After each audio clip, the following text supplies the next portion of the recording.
آج ہم نے ابھی ایک بیسک ہیلتھ یونٹ کا افتتاح کیا ہے. یہ آج شارع نعمت اللہ خان صاحب اس کا ہم افتتاح کر رہے ہیں. جو لوگ بھی یہاں کے ٹھیکیدار بنے رہے تھے ماضی میں، انہوں نے بیڑا غرق کر دیا اس شہر کا. اب اللہ کا شکر ہے کہ ماڈرن محلہ بھی بن رہا ہے. اسی طرح کے ہم صرف یہ ماڈل محلے نہیں بلکہ اس کو ہم تمام محلوں کو ماڈل محلے بنانا چاہتے ہیں. ہماری تو خواہش ہے کہ اس شہر کے لوگ جو ہیں وہ سکون کا سانس لیں. گلبرگ ٹاؤن کو تو یہ بھی خاص اعزاز حاصل ہے کہ گلبرگ ٹاؤن میں صفائی ستھرائی کا نظام اور بہت ساری چیزیں جو ہیں وہ بہت پہلے سے بہتر انداز میں چل رہی ہیں.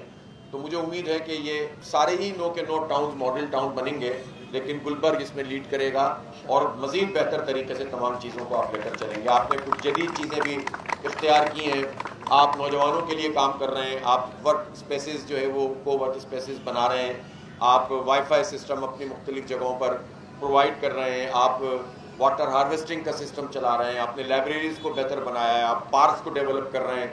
آپ نے اسکول بہت، میں پچھلے دنوں میں آیا تھا، ایک state of the art school, enrolment اس میں بہادر یار جنگ اسکول میں بڑھ رہی ہے. ٹیچرز کی ٹریننگ ہو رہی ہے. اسی طرح سے سارے اسکولوں کو ڈیولپ کرنا ہے اور ساتھ ساتھ یہ جو بھی تعمیرات کے کام ہیں وہ بھی جاری رکھنے ہیں. بدقسمتی ہماری یہ ہے کہ چونکہ منتخب اداروں کو، جو بلدیاتی ادارے ہیں، ان کو با اختیار نہیں بنایا جاتا اور ساری چیزیں اپنے قبضے میں رکھتے ہیں یہ صوبائی حکومت کے لوگ. اس کے نتیجے میں پراپر ڈیولپمنٹ کے کام نہیں ہو پاتے. اگر یہ ٹرانسفر آف پاور ہو جائے جو آئین میں لکھا ہوا ہے، آئین کے آرٹیکل 140A میں، کہ تمام اختیارات شہری حکومتوں کو ٹرانسفر کیے جائیں گے. یہ ڈیلیگیشن آف پاور نہیں ہے بلکہ ٹرانسفر آف پاور ہے، منتقل کیے جائیں گے، تو آپ سے آپ سارے مسئلے سدھر جائیں. لیکن بہرحال ہمارے جو منتخب چیئرمین، وائس چیئرمین، کونسلرز ہیں، یہ اپنے حصے سے زیادہ کا کام کر رہے ہیں. مکمل نگرانی بھی کرتے ہیں، کوشش بھی کرتے ہیں. اور میں یہی کہتا ہوں کہ آپ اپنے اختیار سے زیادہ کام کیجئے اور باقی اختیارات کے لیے اپنی قیادت کے ساتھ مل کر لڑیے. انشاءاللہ ہم آپ کے ساتھ کھڑے ہوئے. وہ ریڈ لائن پروجیکٹ مکمل نہیں ہو رہا، بڑے بڑے پروجیکٹس اسی طرح پڑے ہوئے ہیں. ہاں، شوق ہے ایک ہماری پیپلز پارٹی کو کہ کبھی وہ نمبر پلیٹ کے نام پر قبضہ کرتے ہیں اور کھانے کی کوشش کرتے ہیں، اور کبھی ای چالان کے نام پر شہریوں کے ساتھ بدسلوکی کر رہے ہیں. تو یہ تو نہیں چلے گا کہ آپ سڑکیں بنائیں نہیں، فیسلٹیز دیں نہیں، ٹرانسپورٹ کا نظام نہیں ہے. 15,000 بسوں کی ضرورت ہے اور اس میں سے آپ نے اپنے 17 سال میں 400-500 بسیں لے آئے ہیں. وہ بھی پتہ نہیں کتنی چل رہی ہیں کتنی نہیں چل رہی، اور آپ چاہتے یہ ہیں کہ آپ کو 25,000 کا اور 20,000 کا چالان دیں. تو یہ تو نہیں ہوگا. ہم قانونی طور پر بھی منیم ظفر صاحب پورے شہر کراچی کا مقدمہ لڑیں گے اس مسئلے پر.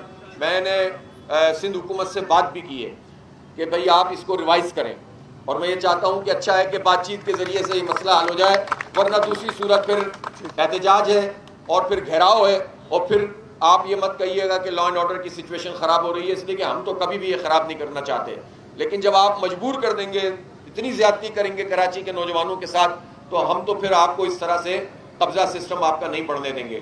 اس لیے جماعت اسلامی انشاءاللہ اس ای چالان کی جو زیادتی کی جا رہی ہے، ہم چالان کے خلاف نہیں ہیں. آپ ایک مناسب قسم کا سسٹم بنائیں، لیکن ہم اس سے پہلے یہ چاہتے ہیں کہ آپ سڑکیں بھی تو بنائیں، آپ ٹرانسپورٹ بھی تو دیں. سہولت کوئی دے نہیں اور کہیں کہ سامنے سے کیوں آ رہا ہے، سامنے سے نہیں آئے گا تو کہاں سے آئے گا، دوسرا راستہ ہی بند کیا ہوا ہے، تو سامنے سے آئے تو آپ چالان کر لیں گے. تو پہلے آپ راستے تو کھولیے. جو پروجیکٹ بناتے ہیں اس میں جو خود یہ جانتے ہیں، یہ سارے ہمارے کانٹریکٹرز موجود ہیں. جب کوئی بھی شاہراہ بنائی جاتی ہے، مثال کے طور پر ریڈ لائن بنائی جا رہی ہے، تو بننے سے پہلے جو اس کی سائڈ کی سڑک بنانی ہوتی ہے تاکہ اس کے نتیجے میں راستہ کھلا رہے، کیا کہتے ہیں اسے، ڈائیورجنس. تو ڈائیورجنس کے باقاعدہ ٹھیکے میں پیسے ہوتے ہیں. تو میں پوچھنا چاہتا ہوں، ہمارے ناصر شاہ صاحب وزیر بلدیات دوبارہ بنے ہیں، مرتضی وہاب صاحب بتائیں اور مراد علی شاہ صاحب بتائیں کہ یہ ڈائیورجنس کہاں پائے جاتے ہیں. ڈائیورجنس کاغذوں میں ضرور موجود ہوں گے، اس کے پیسے وصول کر چکے ہوں گے، لیکن عوام جو ہے وہ ذلیل و خوار ہوتے رہتے ہیں، ان دھکے کھاتے رہتے ہیں. اس شہر کے ساتھ یہ سلوک کسی صورت میں بھی قابل قبول نہیں ہے. لہٰذا سیاسی لڑائی بھی لڑیں گے. اور اپنے ابھی پچھلے دنوں آپ نے سنا کہ یہ بحث شروع ہو گئی کہ جناب صوبے بننے چاہیے، سندھ میں بھی جو ہے وہ کراچی کو صوبہ بننا چاہیے، یہ ہونا چاہیے، وہ ہونا چاہیے.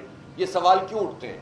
یہ سوال اس لیے اٹھتے ہیں کہ جب آپ شہری حکومتوں کے انتخابات نہیں کرواتے، انتخاب کراتے ہیں تو اس پہ قبضہ کر لیتے ہیں، اور پھر بھی جو ہے وہ آپ اختیارات کو منتقل نہیں کرتے، جس کی وجہ سے لوگوں میں غصہ پیدا ہوتا ہے. اگر یہ تمام بلدیاتی امور، جس میں پانی شامل ہے، سیوریج شامل ہے، جس میں کچرے کا پورا جو سالڈ ویسٹ ہے اس کا نظام شامل ہے، جس میں سڑکوں کا کام شامل ہے، جس میں اور بہت سارے تعلیم اور صحت کی ساری سہولتیں، اگر یہ نچلی سطح تک ٹرانسفر ہو جائے تو آپ سے آپ یہ سوال ختم ہو جائیں گے، یہ عوام کو لڑانے کا سلسلہ ختم ہو جائے گا۔ اس لیے ہم یہ سمجھتے ہیں کہ لاڑکانہ ہو یا شکارپور، کراچی ہو یا حیدرآباد، بلدیاتی اداروں کو بااختیار بھی بنایا جائے اور ان کو اختیارات منتقل بھی کیے جائیں۔ مجھے افسوس ہے کہ ابھی تک سندھ سالڈ ویسٹ مینجمنٹ کا جو پورا نظام ہے وہ پچھلی یوسیز کی بنیاد پہ چل رہا ہے، ایسا ہی ہے۔